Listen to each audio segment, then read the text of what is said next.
పూనం కౌర్ తాజాగా Vijayasai Reddy press meet మీద స్పందించింది. దేవాదాయ శాఖ అసిస్టెంట్ కమిషనర్ శాంతి, విజయసాయి రెడ్డి మధ్య అక్రమ సంబంధం అంటూ ఓ వర్గానికి చెందిన మీడియా వార్తలు వడ్డించేసింది. శాంతి భర్త ఇచ్చిన ఫిర్యాదు మేరకు మీడియా ఇష్టం వచ్చినట్టుగా వార్తలు రాసేసింది. దీనిపై విజయసాయి రెడ్డి భగ్గుమన్నారు. తాను ఏ తప్పు చేయలేదని, తన ప్రతిష్ట దిగజార్చేలా కావాలనే మీడియాలో ఇలా వార్తలు రాస్తున్నారంటూ ఆగ్రహం వ్యక్తం చేశారు. మరోవైపు శాంతి సైతం మీడియా ముందుకొచ్చి కన్నీరు పెట్టుకున్న సంగతి తెలిసిందే. మీడియాలో గత 2 రోజులుగా దేవాదాయ శాఖ కమిషనర్ శాంతి మీద వస్తున్న వార్తలు, మీడియా రకరకాలుగా వడ్డీ వార్చుతున్న కథనాలు అందరికీ తెలిసిందే. శాంతి భర్తగా మదన్ మోహన్ ఓ ఫిర్యాదు చేయటం, తన భార్య గర్భం దాల్చిందని, విజయసాయి రెడ్డి దానికి కారణమంటూ ఫిర్యాదు ఇచ్చినట్టుగా ఆ లేఖలో ఉంది. దీంతో ఓ section of media Vijayasai Reddy మీద, శాంతి మీద రకరకాలుగా కథనాలు అల్లేసింది.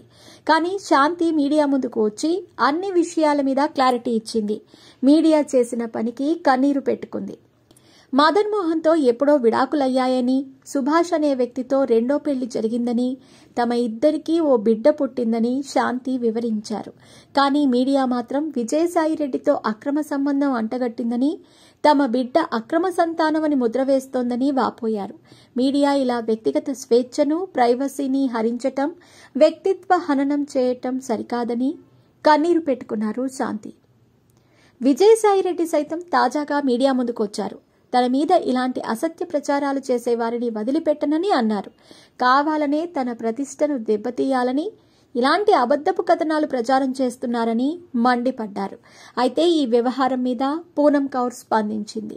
మీడియా అంటేనే ఇలా ఉందని, ఇప్పుడు మీడియా బ్లాక్మెయిల్ చేయటమే పనిగా పెట్టుకుందని, తమ అజెండాలకు తగ్గట్టుగా తలొంచేలా చేస్తోందని మీడియా మీద ఆగ్రహం వ్యక్తం చేసింది పూనం కౌర్.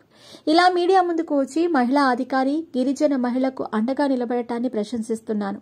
నా విషయంలోనూ ఇలాంటి క్రమాన్నే వాడారు. ప్రెగ్నెంట్ అయిందని, మనీ తీసుకుందని, పని కోసం ఇలా చేసిందని చెబుతారు. మనం ఏడిస్తే, కన్నీరు కారిస్తే అదే వారి విజయం అవుతుంది. మీరు ఎలాంటి పరిస్థితుల్లో ఉన్నా కూడా ఇలాంటి వారి ముందు తల వంచకండి. మీడియా ఇలాంటి అబద్ధపు వార్తలను సృష్టిస్తుంది, కావాలనే ప్రూఫ్స్ కూడా చూపిస్తుంది. కానీ మహిళలు ధైర్యంగా నిలబడాలి. మీ వ్యక్తిత్వాన్ని కాపాడే వ్యక్తులు కూడా ఉంటారు. విజయసాయి రెడ్డి గారు నిజాన్ని వెలికి తీసి అందరికీ శిక్ష పడేలా చేస్తారని నమ్ముతున్నాను.